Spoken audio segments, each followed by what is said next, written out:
तेजस्वी यादव ये बताए कि दलितों का कब तक नरसंहार होगा। जब पहले होता था 90 के दशक में, क्या फिर वही दौर आ रहा है? 18 राउंड गोली चला, मगर जो गोली मारा उसको गिरफ्तार नहीं किया गया और उसको मेहमान बना करके थाना में रखा है। दलितों को कल पीएमसीएच से उठा लिया जाता है।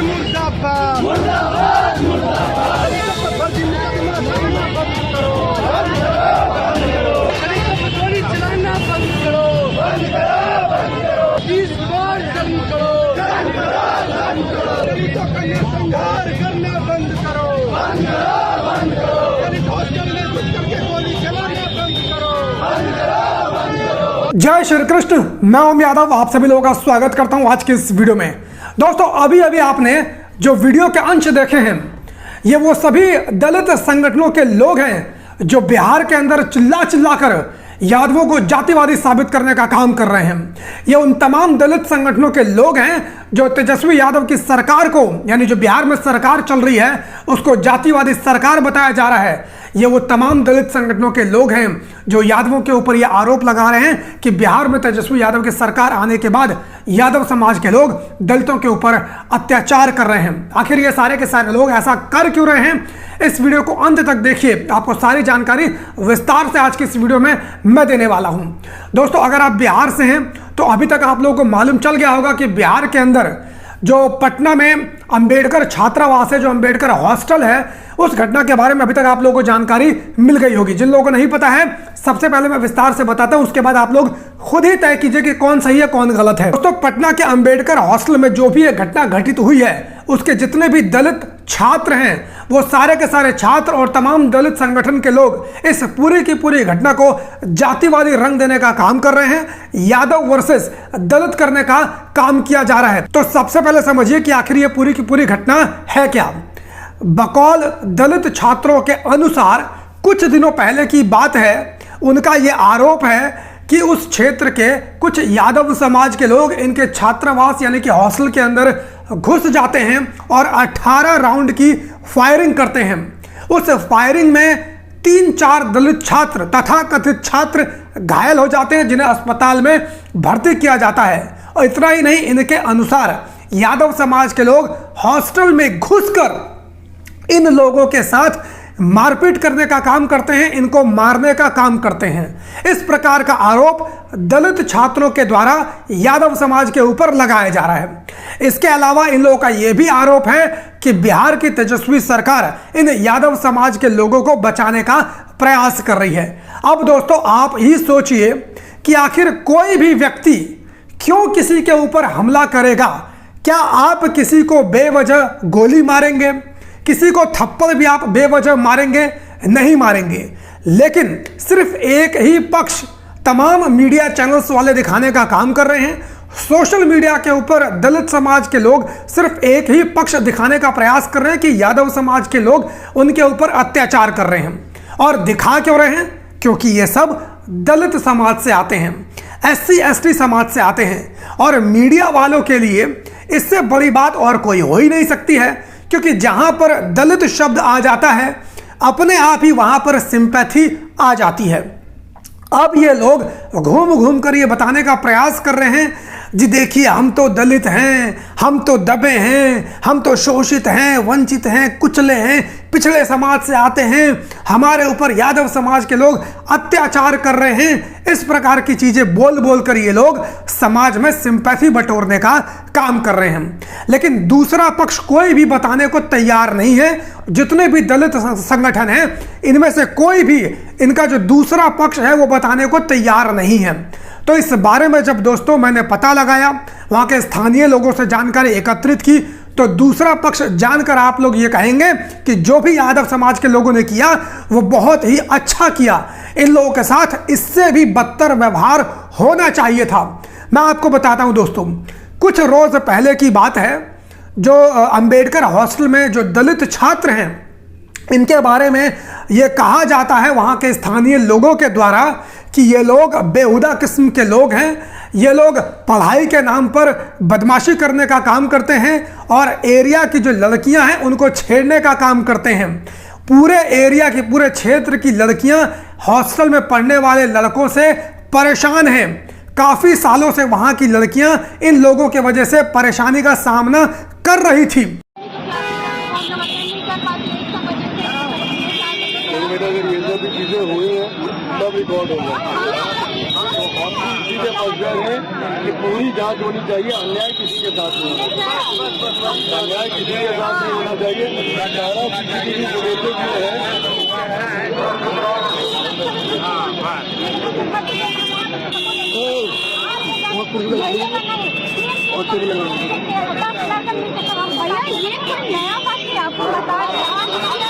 सीसीटीवी फुटेज जो लड़ाई हो रहा था तो 200-300 लोग भैया लोग थे यहाँ पर। सामने के सिर्फ 4 से 5 लोग थे। बताइए आप लोग आपको वायरल वीडियो देखोगे ना जहाँ पे कैसे प्रोस्टिट्यूट लोग को बुलाया जाता है, वो सब वीडियो भी आप लोग देखिए। ये देखिए लोग पढ़ेंगे आप बोलते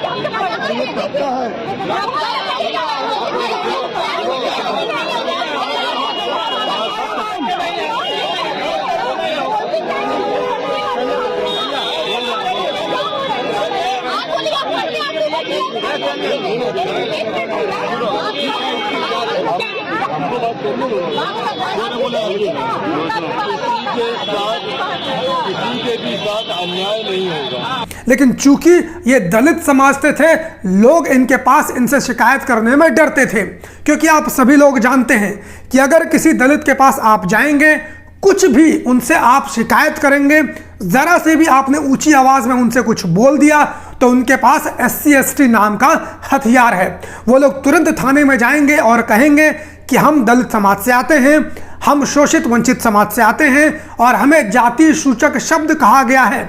इससे बड़ा हथियार कोई हो भी नहीं सकता। ना आपको तलवार की जरूरत है, ना आपको बंदूक की जरूरत है, ना आपके ऊपर कोई जांच होगी, ना कुछ होगा। पुलिस सीधा आपको उठाएगी और जेल की सलाखों के पीछे डाल देगी।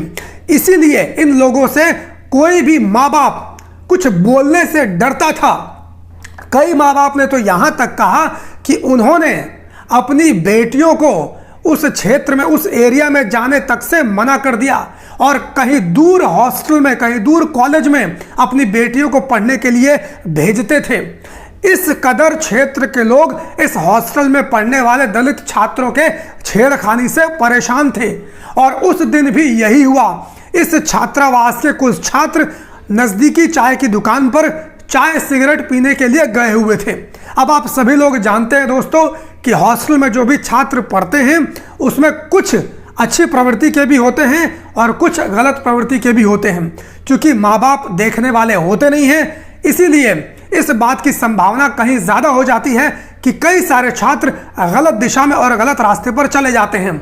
शराब का सेवन करते हैं, तंबाकू का सेवन करते हैं, बीड़ी सिगरेट ऐसी तमाम चीज़ों का सेवन ये लोग करते हैं और इन लोगों के ऊपर, इन छात्रों के ऊपर तमाम इस तरह के आरोप लगते हैं कि ये लोग शराबी हैं, ये लोग अपने हॉस्टल के अंदर लड़कियों को बुलाते हैं, ऑर्केस्ट्रा की लड़कियों को बुलाते हैं, उनके साथ ये लोग डांस करते हैं, अश्लील हरकतें करते हैं, दारू पिए देखे जाते हैं, सिगरेट पीते हैं। इस वीडियो को आप देखिए। इस वीडियो में कोई आज़ाद नाम का दलित छात्र है जो अपने आप को दलित नेता कहता है। साफ साफ आपको वीडियो में वो नजर आ सकता है किस प्रकार से वो लड़कियों के साथ अश्लील हरकतें करता हुआ नजर आ रहा है। क्या आप लोग किसी भी एंगल से इन छात्रों को, तथाकथित दलितों को आप छात्र कहेंगे?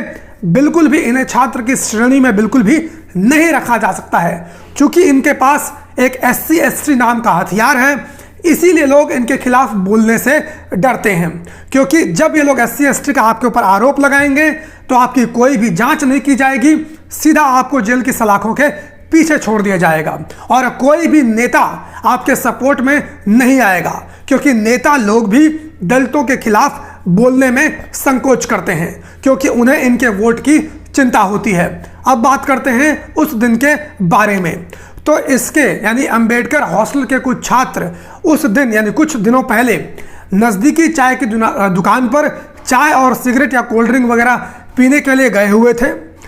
सामने से कोई यादव समाज की लड़की गुजर रही थी, तो अपनी आदतों से मजबूर होकर, जो जिस प्रकार की प्रवृत्ति इंसान की होगी, हरकतें तो वैसे ही करेगा।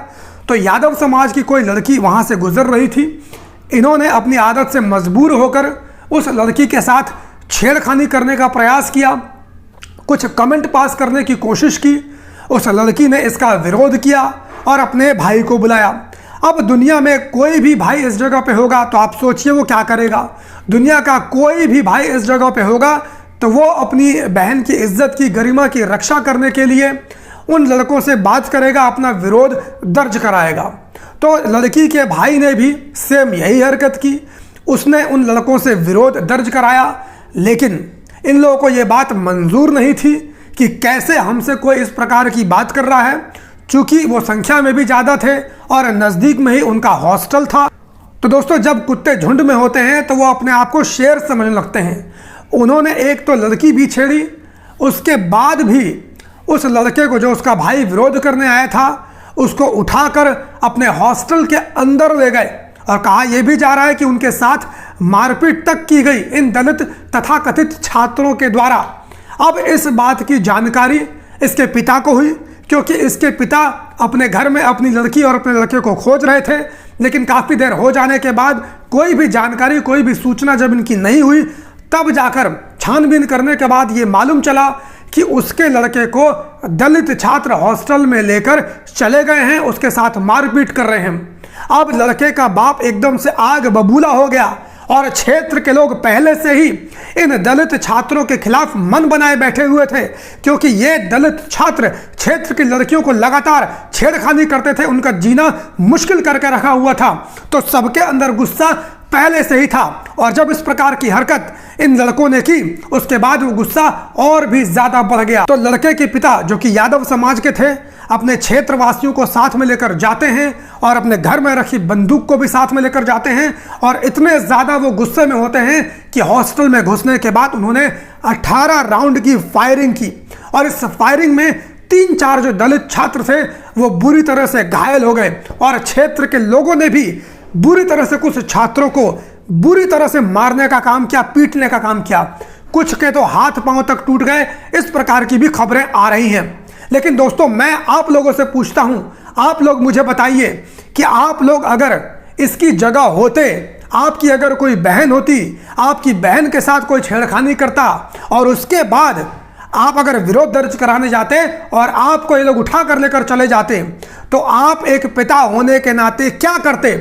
मैं समझता हूं कि जो भी क्षेत्र के लोगों ने किया है, जो भी उस पिता ने किया है अपनी बेटी की रक्षा करने के लिए, अपने बेटे की रक्षा करने के लिए, मैं उस काम को सैल्यूट करता हूं।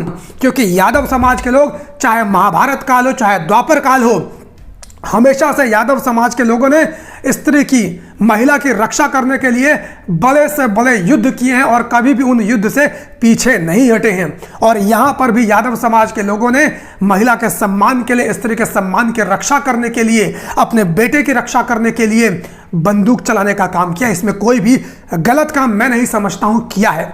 लेकिन जब इस प्रकार की घटना हो गई, जब इनकी हरकतों से परेशान होकर गांव के लोगों ने, क्षेत्र के लोगों ने इनके साथ मारपीट की, इन्हें मारा, इन्हें पीटा, उसके बाद ये लोग मीडिया में जाकर घूम रहे हैं और हाथ जोड़ रहे हैं, बोल रहे हैं कि जी हम तो दलित हैं, जी हम तो शोषित हैं, हम तो शूद्र समाज से आते हैं, हमारे ऊपर तो हजारों सालों से अत्याचार हो रहा है और आज हमें बिहार के अंदर दलितों के ऊपर अत्याचार हो रहा है। इस प्रकार की बातें ये लोग सोशल मीडिया के ऊपर बताने का काम कर रहे हैं। लेकिन अपनी जो करतूत है, इस छात्रावास के छात्र जो करतूत करते हैं, उस करतूत के बारे में इनमें से कोई भी बताने का प्रयास नहीं कर रहा है।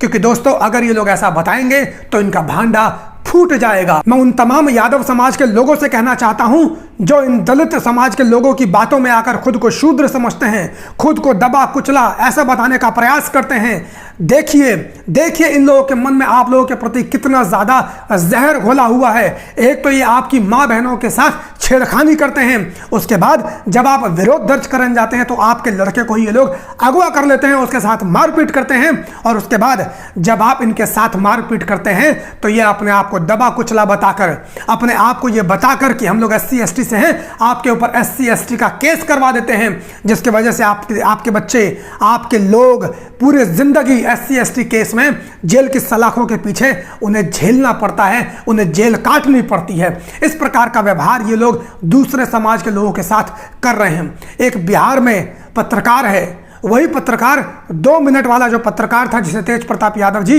2 मिनट के लिए बुला रहे थे, एक्टिविस्ट वेद जिसका नाम है, जिसका चैनल है द एक्टिविस्ट। ये देखिए कितना बड़ा जातिवादी है और यादवों के प्रति इसके दिल में कितनी ज़्यादा नफरत भरी पड़ी है, इसके ट्वीट से ही दोस्तों आप लोग समझ सकते हैं। देखिए ये किस प्रकार का ट्वीट करता है। ये लिखता है, सिर्फ यादवों की वजह से आज तक बहुजन एकता नहीं हो पाई है। यादववाद को ये लोग समाजवाद समझते हैं। मैं इस बात के लिए इससे कहना चाहता हूं और तमाम दलित लोगों से कहना चाहता हूं कि हमें किसी भी प्रकार के बहुजन एकता की आवश्यकता नहीं है। तुम अकेले चलो, हम अकेले ही चलेंगे। सत्ता रहेगी नहीं रहेगी इससे कोई भी फर्क नहीं पड़ता है। मैं अपने यादव समाज को स्वाभिमानी देखना चाहता हूं और जो भी बिहार में यादव समाज के लोगों ने अपनी माँ बहन की रक्षा के लिए इस तरह का कदम उठाया है, मैं उससे सैल्यूट करता हूं, दिल से सैल्यूट करता हूं। और इसके लिए अगर सरकार भी चले जाए तो मुझे इसमें कोई भी गलत बात नजर नहीं आती है। तो आज के बाद सुन लो, हमें बिल्कुल भी बहुजन एकता में जोड़ने का काम मत करना। तुम बहुजन बनो, सहुजन बनो, जो बनना है वो बनो, हमें बहुजन नहीं बनना है। आगे दोस्तों देखिए क्या लिखता है। ये लिखता है, बिहार में राजद के सत्ता में आने के बाद दलितों पर अत्याचार करने लगे हैं। यानी इसके अनुसार जब से बिहार के अंदर तेजस्वी यादव की सरकार बनी है, अगर टेक्निकली देखा जाए तो तेजस्वी यादव की सरकार भी नहीं है। मुख्यमंत्री नीतीश कुमार हैं जो कि जेडीयू से आते हैं। गृह मंत्रालय भी नीतीश कुमार के पास है, लेकिन आरोप तेजस्वी यादव के ऊपर लगाया जा रहा है। कोई भी मुख्यमंत्री से सवाल नहीं कर रहा है, सवाल कर रहा है तेजस्वी यादव के ऊपर, जिनके पास ना तो मुख्य मंत्रालय है, जिनके पास ना तो गृह मंत्रालय है, लेकिन सवाल तेजस्वी यादव से किया जा रहा है। और अभी कुछ हफ्ते ही हुए सरकार बनने से, कुछ हफ्तों में ही इनको लगने लगा है कि दलितों के ऊपर अत्याचार होने लगे हैं। बीजेपी की सरकार में तो दलितों के ऊपर अत्याचार नहीं होते हैं। बहुत अच्छे से दलित समाज के लोग बीजेपी की सरकार में जीते हैं। फिर क्यों बीजेपी की तुम लोग बुराई करते हो? फिर क्यों ब्राह्मणवाद का नाटक करते हो? दिया करो बीजेपी को वोट, हमें कोई मतलब नहीं तुम बीजेपी को वोट दो, हमें तुम्हारे वोट की कोई भी जरूरत नहीं है, नहीं चाहिए तुम लोगों का वोट, मत दिया करो। सरकार बने ना बने कोई घंटा फर्क नहीं पड़ता है, लेकिन यादव समाज के लोग अपने स्वाभिमान से खिलवाड़ बिल्कुल भी नहीं करेंगे। इसके आगे दोस्तों ये लिखता है, जबकि दलित हमेशा बहुजन एकता के नाम पर यादवों का साथ दिया है। अरे भैया, तुम्हारे साथ की हमें आवश्यकता नहीं है। ये बोलो कि यादव समाज के लोगों ने तुम्हारा साथ देने का काम किया है। मुझे लगता है तुम लोग बिहार का वो दौर भूल चुके हो, तुम्हें मटके के पानी से पीने नहीं दिया जाता था। तब यादव समाज के लोग ही थे जो तुम्हारा संरक्षण करने का काम करते थे। वो दौर तुम भूल चुके हो, उस दौर को दोबारा याद करो। तुम्हारी रक्षा करने के लिए ही यादव समाज के लोगों ने लाठी उठाने का काम किया था और तमाम लोगों से लड़ाई लड़ने का काम किया था। लेकिन आज तुम लोग यादव समाज के ऊपर जातिवादी होने का आरोप लगा रहे हो। इसके आगे दोस्तों ये लिखता है कि अगर यादव सुधर जाए तो देश सुधर जाएगा, लेकिन ये मुश्किल है। यानी इसके अनुसार यादव समाज के लोग अगर सुधर जाएंगे तो देश सुधर जाएगा। यानी कि पूरे देश को बेकार यादव समाज के लोगों ने ही कर रखा है। इस प्रकार की दोस्तों इन लोगों की सोच है। आप लोग इनकी सोच के बारे में सोच सकते हैं किस प्रकार की सोच है। और आप लोग, मैं उन लोगों से बोलना चाहता हूं जो यादव समाज से आते हैं, जो दलित मानसिकता से ग्रसित हैं। उन्हें लगता है कि अगर वो दलितों की बात करेंगे, उन्हें लगता है कि अगर वो खुद को शूद्र कहेंगे, खुद को दलित विचारधारा की तरफ से बात करेंगे, तो दलित समाज के लोग उन्हें वोट देने का काम करेंगे। लेकिन दोस्तों, इनके दिलों के अंदर आपके प्रति कितनी ज़्यादा कुंठा भरी पड़ी है, कितनी ज़्यादा नफरत भरी पड़ी है, आप इस चीज़ को बड़े ही आसानी से इनकी बातों में गौर कर सकते हैं। इनके तमाम दलित संगठनों के लोग सड़कों पर उतरे हुए हैं, यादव समाज को बदनाम करने का काम कर रहे हैं, तेजस्वी यादव को बदनाम करने का काम कर रहे हैं और यादव समाज के ऊपर जातिवादी होने का आरोप लगा रहे हैं।